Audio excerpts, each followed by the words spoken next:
చాలామంది రోగం ఎలా పుడుతుంది అని అడిగారు. ఏ రోగం? రోగం అంటే ఏంటి? శరీరానికి జలుబు చేయటమా, తలనొప్పి రావటం, కిడ్నీస్ ఫెయిల్యూర్ అవటం, హార్ట్ అటాక్, బీపీ, షుగరు, ఇవన్నీ రోగం చిన్నతో మాట్లాడుతుందా?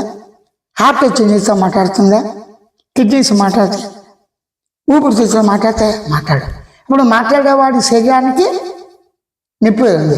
కండరాల నొప్పి, నరాల నొప్పి, కొవ్వు లావు అయిపోయింది, పక్షవాతం, మూతి వంకరపోవటం, ఆయాసం, ఇవన్నీ కూడా రోగం లేని మానవుడు కానీ జీవిగా లేదు.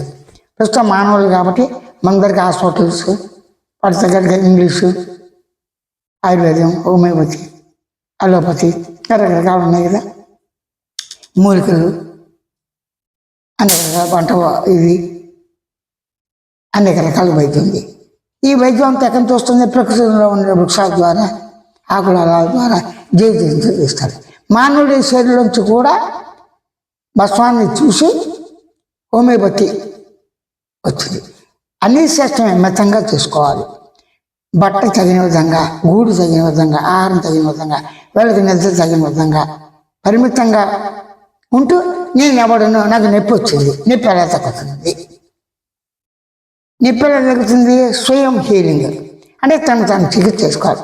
హీలింగ్ అంటే అమ్మో కాలు నొప్పి, పాదం, ఆనికలు, ఎముక పెరిగింది, పుండు పడింది, రాసు పడింది అనుకున్న నొప్పి తగ్గుతుందా, పెరుగుతుందా? ఎక్కువైపోతుంది. ఎక్కువ అవుతుంది కదా. అనుకోకుండా ఉంటే నొప్పి ఉండదుగా.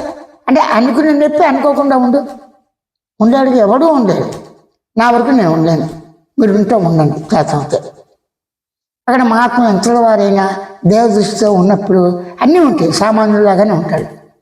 కానీ ఇక్కడ నొప్పి గమనించి గుర్తించి తెలుసుకోవడం లేదా? జలుబు బాగా వచ్చింది, చలి వచ్చింది, చలి జ్వరం అన్నాడు. న్యూమోనియా బాబు, ఇది చలి జ్వరం కాదన్నాడు. బాబు ఇది వైరస్ అన్నాడు. డాక్టర్ చేస్తాడు. నాడి, రక్త పరీక్ష, మూత్ర పరీక్ష, జనరల్గా ఈ 3 అదే ఉంటాయి కదా. 3 రకాలు పాత్రపిత్త పరీక్షలు మొత్తం మీద కనిపెడతారు. మనం తినే ఆహారంలోనే 99 తగిన విధంగా ప్రవర్తిస్తే అవుతాయి. మందులు కూడా అక్కడే తయారవుతున్నాయి కదా. అయితే నేనేం చెప్తానంటే, ఎరుకతో గుర్తించిన మనసు అమ్మ నొప్పి, కాలు నొప్పి, తిమ్మిరెక్కిందంట. అమ్మ అనే శబ్దం ఏంటి? అమ్మ. కొంతమంది రామకృష్ణ అంటారు, నా ఒకటి నేను అమ్మ అంట. ఎవరు తిరిగి వాళ్ళు. కొంతమంది మూలుగుతారు. నొప్పి దగ్గర నొప్పిగా ఉంది అనుకుంటే పెరిగట్లా. అప్పుడు ఏం చేయాలి? నువ్వు గమనించు, నొప్పి ఎక్కడుంది? కాళ్ళలో ముళ్ళు గుచ్చుకుంది. కాలు ఎలాగుంది? పాదం ఎలాగుంది? వెళతాం. ముళ్ళు ఎక్కడ కూర్చుంది? కింద కూర్చుకుంది. చెప్పులు అంతా తిరిగింది, లోపలికి కట్ అయిపోయింది. అది ఏ తొమ్మిది అది తీయటానికి రావట్లేదు, నొప్పి కట్టే.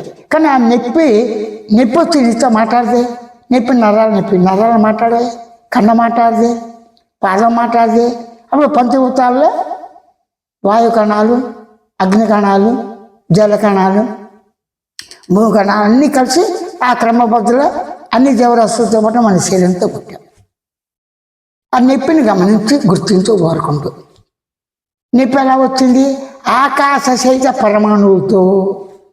భూమి లేకపోతే ఆకాశం లేకపోతే భూమి లేదా? భూమి ఉన్నా లేకపోయినా ఆకాశం ఉంది. ఎవరు చెప్తున్నాడు? నేను. అంటే నేను ఆకాశ రూపుడుగా ఉంటూ శూన్యంగా ఉంది అని. అంటే నాతో తెలియబడ్డ, గుర్తించి తెలుసుకున్న ఆకాశము, పరమాణువులు అన్నీ కూడా నా ఎందు పుట్టి బెడిలో వేస్తున్నాయి. కానీ నా ఎందు పుట్టి బెడిలో వేయించిన విధంగా ఇలా ఉంటే ఆవిడంతో ఇలాగా జరుగు శబ్దం చేస్తూ అనుకోకుండా తన్మయత్వంతో ఆగిపోతాం. అంటే ఏంటి? ఈ గమనించి గుర్తించి తెలిసే సంతానం అనుకునేవాడిగా ఏం చెప్తున్నా? అనుకునేవాడిగా, చదివించేవాడిగా, భావించేవాడిగా, గమనించడా, గుర్తించి తెలుసుకుంటా, ఉనికి అనుభవంతో ఉండుట సహజమే. స్వతో ఇది లేదా? ఆ స్వతోనే ఉండు. ఆ స్వతో ఎక్కడ ఉంటావు? ఎక్కడ నొప్పి ఉందా? నొప్పి చోటు పెట్టు. ఆకాశానికి నొప్పి రాదుగా, కండ నొప్పి అంది కదా, ఎముకలు అన్న కదా, వాటి గ్రహించే లక్షణం లేదు కదా. ఆ గ్రహించే లక్షణం ఎలా వచ్చింది? మనసు, బుద్ధి, సంకల్పంతో నేను అదనే దేవ దృష్టి ఉన్నవాడికి వచ్చింది. ఆ దృష్టి పోవాలంటే పాజిటివ్ నెగిటివ్. నెగిటివ్ పోవాలంటే పాజిటివ్ పెంచాలి. పాజిటివ్ పెరిగితే నెగిటివ్ తగ్గుతుంది. అసలు పాజిటివ్ నెగిటివ్ రెండు ఎత్తుంది. గమనించేవాడు ఉండవు. నొప్పి ఉంది, కాసేపు తగ్గుతుంది, వస్తుంది, పోతుంది. ఈ రెండు నీకే తెలుస్తుందిగా. నీవు ఎలాగొన్నా అలాగే ఉండు. స్వయం గమనిత సాక్షి చైతన్యంతో, స్వయం స్మృతితో జ్ఞాపక లక్ష్యంతో, స్వయం తెలితో ఎరుగుతో స్మృతో, స్వయం ఉరికితో సత్పదార్థంగా చిత్త పదార్థంగా అనుభూతిగా మౌనంగా ఆనందంగా ఉన్నావు అని ఆ లక్షణంతో ఉండు. అనుకున్నవాడు నేనుగా ఉన్నాడు. నేను ఫోటో తీయలేను, భావాన్ని ఫోటో తీయలేవు, స్వరాన్ని ఫోటో తీయలేవు, అనుభూతిని ఫోటో తీయలేవు, నిద్రను ఫోటో తీయలేవు, శబ్దాన్ని ఫోటో తీయలేవు, నీలో నువ్వు అనుకున్న భావాన్ని ఫోటో తీయలేవు. అంటే ఫోటోకి తీసేవన్నీ ఎలా ఉండాలి? ఖచ్చితంగా వెళ్తూ ఉండాలి. చీకటి వెళ్తులు కలయికతో ఉండాలి, ద్రవ్యం ఉండాలి, పరిమాణం ఉండాలి, అన్నీ ఉండాలి.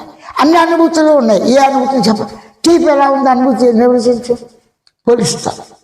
కుదరదు. అనుభూతి ఎలాగుంది? ఇష్టంగా అయిష్టంగా ఉంటుంది, ఇష్టాలతో ఉంటుంది. చింతకాయ కొంతమంది నచ్చింది, కొంతమంది నచ్చదు. ఐరన్ తోటకూర కొంతమంది తింటారు, కొన్ని తింటారు, మారుతూ ఉంటాయి టేస్ట్. కాబట్టి ఇవన్నీ వచ్చిపోతున్నాయి. కాబట్టి నీవుగా ఉండు. ఎరుకతో గుర్తించడానికి ఫోటో తీయడానికి వీలు లేదు.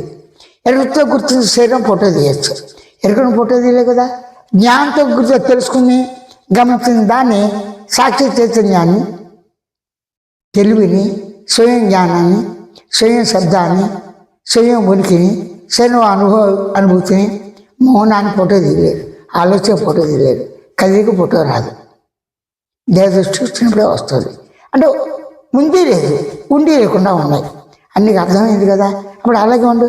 అలా ఉన్నప్పుడు ఏమవుతుంది? ఆటోమేటిక్గా సహజమైన నీ స్వరూపం, తత్వం, స్వభావం.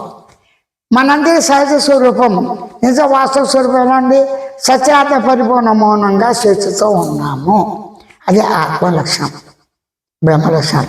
ఎలా ఉన్నాము? సత్తు అంటే ఉండుట, సత్ పదార్థం, సత్వం. చిత్తు చైతన్యం, అనుభూతి, తెలివి, స్పృహ, ఆనందం, హాయి. మనం పొందే హాయి మౌనాలు వచ్చిపోయేవి. సహజంగా ఉన్న నిజ తత్వం స్వరూపమైన సత్యార్థ పరిపూర్ణ మౌనంగా స్వేచ్ఛతో ఉండుటను నీకు నీవే.